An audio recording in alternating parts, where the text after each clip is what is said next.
So like at least every 2 Thursdays of a month, there's gonna be a brand new series that's gonna be kicking off on my YouTube page. And you are watching the first episode of it. So what's up, everybody? My name is Caleb. This is Art. You are fearfully and wonderfully made, which makes you art. And today it is time for you to change the world. Change the world. Kumbaya, we ain't on no kumbaya. Kumbaya, this is more than kumbaya. Kumbaya, we do more than kumbaya. Kumbaya, kumbaya, yeah. Check this out. Today, we're going to be talking about belief over culture. Belief over culture. And the other day, I was talking to some students about, slavery. We were talking about slavery in the 1800s and how people could espouse the belief system of we hold these truths to be self-evident that all men are created equal, that they are endowed by the Creator with certain inalienable rights, and among these are life, liberty, and the pursuit of happiness, right? Right. So they have these ideas. But at the same time that they have these ideas that all men are created equal, they also are owning slaves. Now, not all of them. It's a mischaracteristic to believe that the entire United States or even the entire South are slave owners. There's probably only like 40%, but 40% is still a pretty large amount of people that are owning other people, right? So when you look at that, you're like, okay, so what happens? And the students I was working with, very bright, very intelligent young students, these students were like, yo, how can they say that they can do one thing, but yet they live another lifestyle? And that's what brings the next question. The next question is this: is it possible to have a belief system that goes against what the culture is doing, but because of what the culture is doing is more susceptible or more acceptable? You take your belief system and you exchange your belief system for the belief system of the culture around you, right? Now, you may say that sounds crazy, but it happens all the time. For example, I was talking to the youngins and I was like, to the students and I said, let's do this. What are some things in the world that you would like to change? And immediately, a lot of students said, oh, we would like to get rid of gang violence. Or we would like to get rid of gun violence. We would like to get rid of drug abuse or alcohol usage and things like that. And I said, okay, that's great. You want to get rid of gangs and violence, right? And they're all like, yeah. I said, okay, cool. So then I said, all right, so what are some of the songs that y'all like to listen to? And they started naming off the artists and some of the songs. I said, oh, well, without cussing, what's the song about? And they told me what the song was about. And I said, okay. So do you listen to music that glorifies gun violence, gang violence, possibly drug abuse, and definitely drug abuse and possibly sexual abuse? They were like, well, I mean, it's just entertainment. I said, whoa.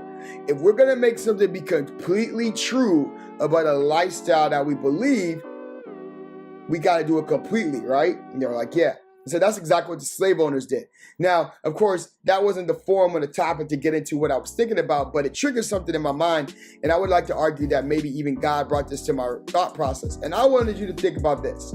What is something that you believe that your lifestyle or the culture around you is the exact opposite of it? You see, if your lifestyle is the exact opposite of the belief system that you have, is your belief system really a legitimate belief system for you?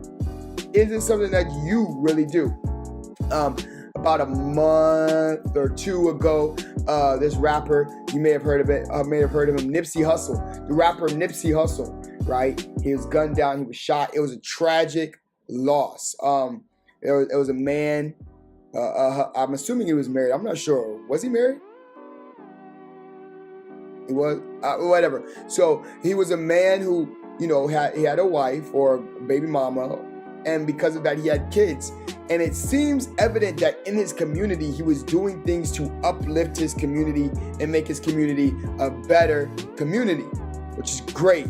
Now, that's that. His worldviews, his belief systems, I don't agree with his worldviews, his belief systems. But when I heard about this passing of him, I'd been watching some interviews. I was really impressed with the interviews and said, hey, man, this young brother, he's trying to bring up the community. He's trying to get jobs. He's trying to get felons off the streets and get them jobs. And that's amazing. And I was pumped up about it. And I was like, I heard that he used to be a gangbanger in his music, but let me check his music out because everybody's posting on Instagram like all these positive quotes about Nipsey Hussle and whatnot. So I go to Instagram, I check out the quotes, right? And I was like, okay. And I listened to a snippet of his music. And the first song that I listened to is a song where he's talking about how he's a rap N-word, right? I ain't gonna say the word, but it's called rap N-words, right? I don't use that word. That's another belief system that I have. And he's like, I ain't nothing like these rap something. Let me get the actual quote. Let me not misquote him. So let me stop. All right. So I had to make sure that I actually had actual lyrics. So I'm not like those other people who do videos and break down stuff and they have inaccurate information. I despise that. And so I left. I can't even. Yeah. So, I mean, it flows nice. The beat's nice. You may even say it's just like whatever. But I'm not, don't get it twisted. I'm not trying to out here disrespect somebody who's dead or anything like that. But I'm saying, if you listen to music, you can't glorify a lifestyle and then we can't bemoan the lifestyle in the streets as a repercussion, when the streets send out repercussions. And I'm not saying that about Nipsey Hussle or any other rapper. I'm just saying, if you glorify a lifestyle, that's what your belief system is. Your culture is that, and your culture generates your belief system. So what are we putting out there? What are we putting out there? The same thing is true of me. I'm not gonna sit here and act like I'm perfect. I work at a school. It's like influence. And I know there's a lot of times where I leave work and I'm like, man, my culture does not match the belief system that I espouse. And this is a problem. So I want to ask you, things that you believe, does it match the culture that you live in or the culture that you support? Now, you don't have to be like the culture that's around you. You could have a belief system that's different than the cultures around you. But if you find your belief system being against what your culture is saying, but yet you still give up your belief system to follow your culture, we have a problem. We can't talk about how we want to decrease the murder rate in the streets when we have music that glorifies the murder rate in the streets. We can't talk about how we need more father figures in our communities and then glorify music or TV shows or lifestyles or Instagram accounts that allow us to get away with not being what we say we are. If we're going to be something, we need to be it. That's my own personal struggle. The Bible says in Galatians chapter 2, verse 20, I am crucified. The Bible says in Galatians chapter 2, verse 20, I am crucified with Christ. Nevertheless, I live. Not I, but Christ that lives within me. So I pray that, I speak that, but do I believe that? And if I believe that, am I acting on it? What we act on is really who we are. So I want us to think about, when we're in our community, what are we doing in our community? If we're trying to stop violence in our community, are we listening to music that still glorifies violence in our community? If we're trying to stop drug dealing in our community, are we still listening to music that glorifies drug dealing in our community? And you could argue it's just entertainment, and that's a valid argument. But eventually that entertainment is going to reflect life. Life imitates art, art imitates life. So I just wanted to know, does your belief system match your culture?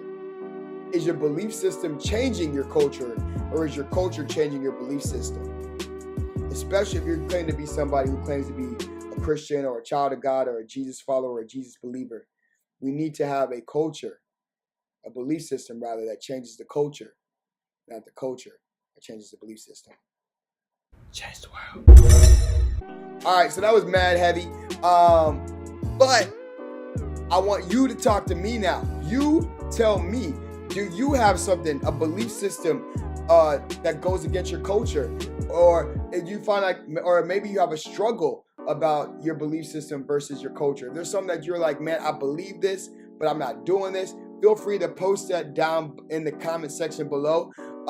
If it is, maybe there's something that you feel called to change in your world. Maybe there's something in your world that you feel called to change. Post that in the link below. Like this video, subscribe to this channel, repost it, share it with your friends on Instagram, whatever other social media network you're out for, Twitter, whatever other social media network you're working on. Once again, my name is Caleb. This is art. You are art because you are fearfully and wonderfully made in the image of God. So go out there and change the world.